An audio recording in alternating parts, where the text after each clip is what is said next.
Hello दोस्तों, study glows में आपका स्वागत है। तो पिछले के पिछले वीडियो में हमने देखा था कि एम लक्ष्मीकांत कैसे पढ़नी है। वो पूरा वीडियो कम से कम 37 मिनट का था। मैंने आपको उसमें पूरा बताया था कि एम लक्ष्मीकांत कैसे पढ़नी है। इस वीडियो में हम आपको बताएंगे कि कैसे कौन कौन से अमेंडमेंट आपको पढ़ने हैं। देखिए, अमेंडमेंट बहुत ज्यादा इंपॉर्टेंट होते हैं और एग्जाम्स में पूछे जाते हैं। खासकर यूपीएससी के एग्जाम में अमेंडमेंट बहुत पूछा जाता है और पीसीएस एग्जाम्स में भी अमेंडमेंट पूछे जाते हैं। तो देखिए, एम लक्ष्मीकांत में सिक्स एडिशन में इसमें 103 अमेंडमेंट दिए गए हैं। ठीक है, तो 103 अमेंडमेंट आप पूरे नहीं पढ़ सकते हो। ठीक है, कोई भी नहीं पढ़ सकता है क्योंकि बहुत सारे प्रोविजंस हैं। ठीक है, तो हम आपको बताएंगे कि कौन कौन से आपको अमेंडमेंट पढ़ने हैं जो आपके एग्जाम में आ सकते हैं। वैसे तो रेयर केस में ही बहुत ही कम मतलब इस साल तो कोई अमेंडमेंट पूछा नहीं था, लेकिन पिछले साल पूछा गया था। इस वजह से आपके लिए अमेंडमेंट इंपॉर्टेंट हो जाते हैं। तो चलिए अब देखेंगे कौन कौन सा अमेंडमेंट आपको पढ़ने हैं। तो सबसे पहले ये देखिए, पहला अमेंडमेंट एक्ट। पहला अमेंडमेंट एक्ट आपको पढ़ना है। ठीक है, पहला अमेंडमेंट आप पढ़ना पड़ेगा, इंपॉर्टेंट है।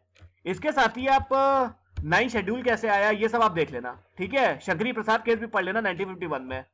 ठीक है, और ये आपको पूरा पढ़ना पड़ेगा। पहला अमेंडमेंट एक्ट बहुत इंपॉर्टेंट है। दूसरा हटा दो, दूसरा जो है स्किप कर दो। दूसरा अमेंडमेंट आप स्किप कर दीजिए, कोई इंपॉर्टेंट नहीं है। तीसरा भी स्किप करो। हाँ, चौथा अमेंडमेंट आपको पढ़ना पड़ेगा। ये तीनों प्रोविजन आप पढ़ लेना, इंपॉर्टेंट है। ये बस छोड़ देना, ये कुछ एक्ट जो थे 9 शेड्यूल में जोड़े गए थे, ये छोड़ देना, ये इंपॉर्टेंट नहीं है, ये नहीं पूछा जाएगा। ये देख लेना, extended scope of article 31A। और ये देख लेना, ये हटा देना। सबसे इंपॉर्टेंट चौथा वाला है, ये देख लेना। ठीक है, तो चौथा अमेंडमेंट में आपको ये 4th पॉइंट आपको पढ़ना है। ठीक है, 5th अमेंडमेंट देख लेना, ये भी इंपॉर्टेंट है, ये भी पढ़ लेना। 6th अमेंडमेंट जो है वो हटा दो, कोई मतलब नहीं है इसका। ठीक है, बेकार है ये। 7th ये बहुत इंपॉर्टेंट है, इसके आप पढ़ लेना, इसके सारे प्रोविजंस आप पढ़ लेना आराम से। ठीक है, 7th अमेंडमेंट एक्ट आप पढ़ लेना, बहुत इंपॉर्टेंट है।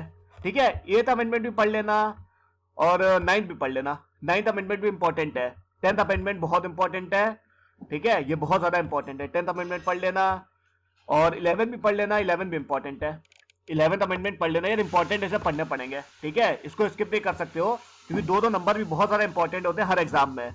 ठीक है, खासकर ये सब तो आपको 12th अमेंडमेंट पढ़ लेना। ठीक है, ये जो आपको ये दिख रहा है गोवा दमन एंड दीव कैसे इंडिया में आए, कैसे गोवा यूटी से स्टेट बना, ये सब बताया गया है। ठीक है, लेकिन इसमें एक 5वां चैप्टर मैंने आपको बताया था, उसमें पूरा बताया गया है गोवा दमन एंड दीव सबको सेपरेटली एक बहुत अच्छी तरीके से डिस्क्रिप्टिव वे में बताया गया है। जिन लोगों ने लक्ष्मीकांत अच्छे से पढ़ी उन लोगों को मालूम होगा, तो ये सब उन लोगों को मालूम होगा। ठीक है, लेकिन तब भी पढ़ लेना 12th अमेंडमेंट एक्ट। 13 पढ़ लेना, ये भी इंपॉर्टेंट है। 14 पढ़ लेना, इंपॉर्टेंट है।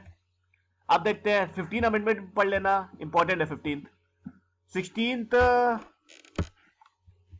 फ्रीडम, ये 16 भी पढ़ लेना, इंपॉर्टेंट है।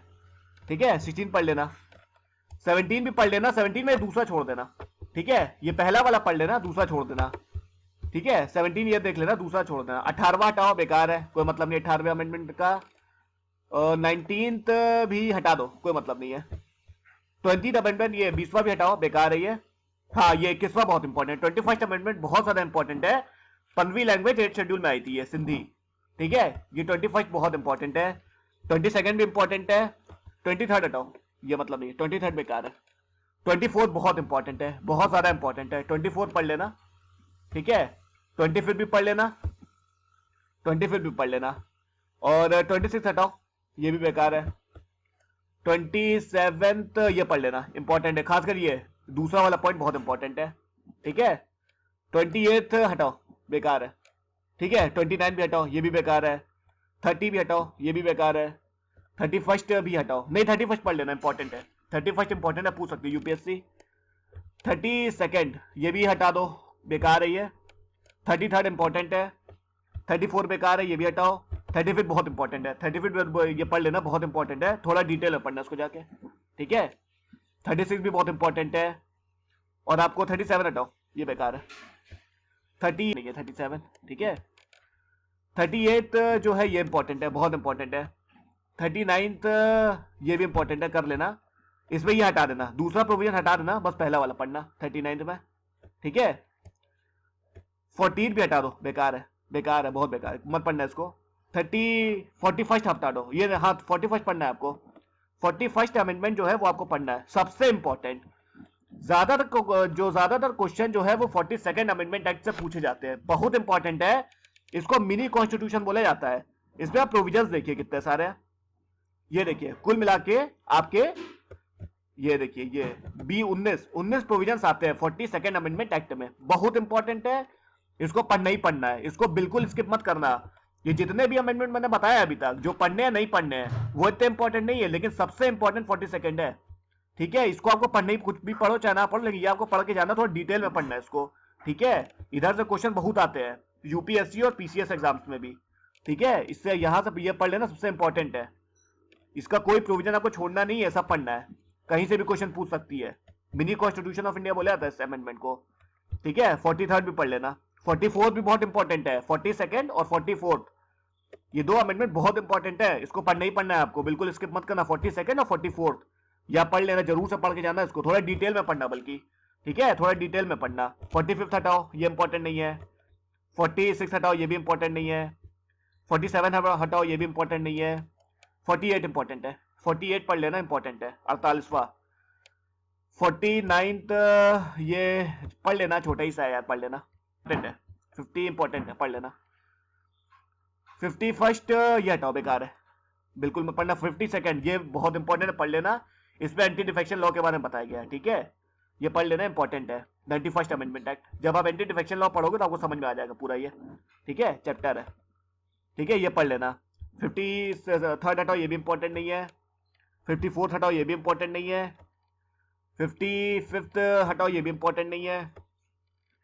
56th ये भी इंपॉर्टेंट नहीं है। 57th हाँ ये इंपॉर्टेंट है। 58 ये बहुत इंपॉर्टेंट है, ये भी पढ़ लेना, 58 इंपॉर्टेंट है। 59th अमेंडमेंट ये भी इंपॉर्टेंट है, पढ़ना पड़ेगा भैया। 60 अमेंडमेंट ये हटाओ, बेकार है।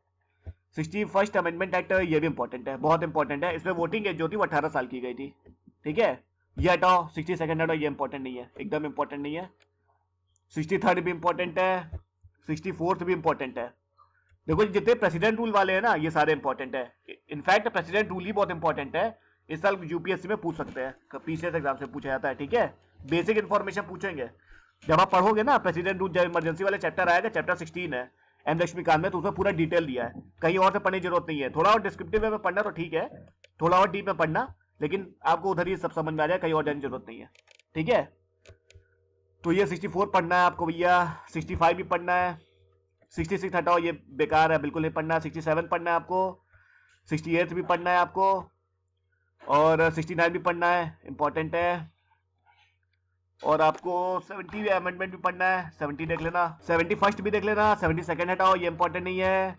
73rd इंपॉर्टेंट है, इसमें आपको मालूम है पंचायत आया था, शेड्यूल 11 70। ठीक है, 74 भी पढ़ लेना, बहुत इंपॉर्टेंट है। म्यूनिसिपैलिटी आया था, शेड्यूल 12, सब पढ़ोगे, आपको पता है सेपरेट चैप्टर है पंचायत और म्यूनिसिपैलिटी का, बहुत ही इंपॉर्टेंट है, पूरा पढ़ लेना, सब समझ में आ जाएगा, कहीं और जाने की जरूरत ही नहीं है, आपको कुछ नहीं पढ़ने की जरूरत है। 75 हटा दो। 76 हटाओ। 77 हटाओ। 78 हटाओ, और 79 पढ़ लेना। ठीक है, 80 अमेंडमेंट एक्ट पढ़ लेना। 81 भी पढ़ लेना, और आपको 82nd मत पढ़ना, हटाओ, 82nd बेकार। 83rd पढ़ना आप, 83rd इंपॉर्टेंट है। ठीक है, 54 भी पढ़ लेना आप। ठीक है, 85 हटाओ। 86 इंपॉर्टेंट है, बहुत इंपॉर्टेंट है, पढ़ना ही पढ़ना है, बहुत ज्यादा इंपॉर्टेंट है, 86 जरूर पढ़ लेना। 87 हटाओ, और 88 भी हटाओ, नहीं पढ़ना आपको। 89 पढ़ लेना। ठीक है, 90 पढ़ लेना, 90 भी इंपॉर्टेंट है। 91st बहुत इंपॉर्टेंट, एंटी डिफेक्शन लॉ। ठीक है, ये वैसे उधर ही समझ में आ जाएगा, इधर से पढ़ने की जरूरत ही नहीं है, पूरा यही उसमें पूरा 91st amendment act anti defection law chapter में पूरा समझाया गया है, तो वही समझ में आएगा, यहाँ से पढ़ने की जरूरत ही नहीं है आपको। ठीक है, ठीक है, और आपको ये 92nd पढ़ लेना, और 93rd हटाओ। 94th अमेंडमेंट हटाओ। 95th हटाओ। 96 इंपॉर्टेंट है, पढ़ लेना। 97 पढ़ लेना, और 98 पढ़ लेना, इंपॉर्टेंट है। 99 भी इंपॉर्टेंट है, पढ़ लेना। 100 अमेंडमेंट एक्ट पढ़ लेना, वैसे यहां से जरूरत नहीं पड़ेगी, आपको पूरा दिया हुआ है एम लक्ष्मीकांत में। ठीक है, ये पूरा दिया हुआ है 100वां अमेंडमेंट एक्ट। ठीक है, 100 फर्स्ट पढ़ लेना, इंपॉर्टेंट है, पूरा पढ़ लेना। 100 फर्स्ट जीएसटी चैप्टर है, पूरा उसमें दिया हुआ है। 100 सेकंड पढ़ लेना, ये भी इंपॉर्टेंट है। और 100 थर्ड भी पढ़ लेना, ये भी इंपॉर्टेंट है। ठीक है, तो ये हमने देखा कौन सा अमेंडमेंट आपको पढ़ने हैं, कौन सा नहीं पढ़ने हैं। जितने भी मैंने अपने आपको बताए हैं, सबसे ज्यादा उसमें से जो अमेंडमेंट है वो 42nd और 44th है। तो ये 42nd और 44th अमेंडमेंट आपको पढ़ने ही पढ़ने पड़ेंगे, इसको बिल्कुल स्किप मत करना, सोचना भी बस। ठीक है, और भी बाकी मैंने जितने पता है वो पढ़ने पड़ेंगे आपको।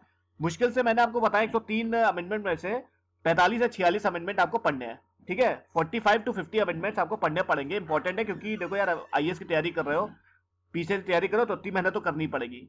दो दो नंबर के लिए भी आपको इंपॉर्टेंट होते हैं, क्योंकि एक एक नंबर इंपॉर्टेंट है हर एग्जाम में। ठीक है, एक एक नंबर से लोगों का पेपर छूटता है। ठीक है, एक एक नंबर से पेपर नहीं क्लियर होता है लोगों का। ठीक है, तो आपको ये करना पड़ेगा। ठीक है, तो यही वीडियो था दोस्तों। फिर अगले वीडियो के साथ बहुत जल्द मिले, तब तक धन्यवाद।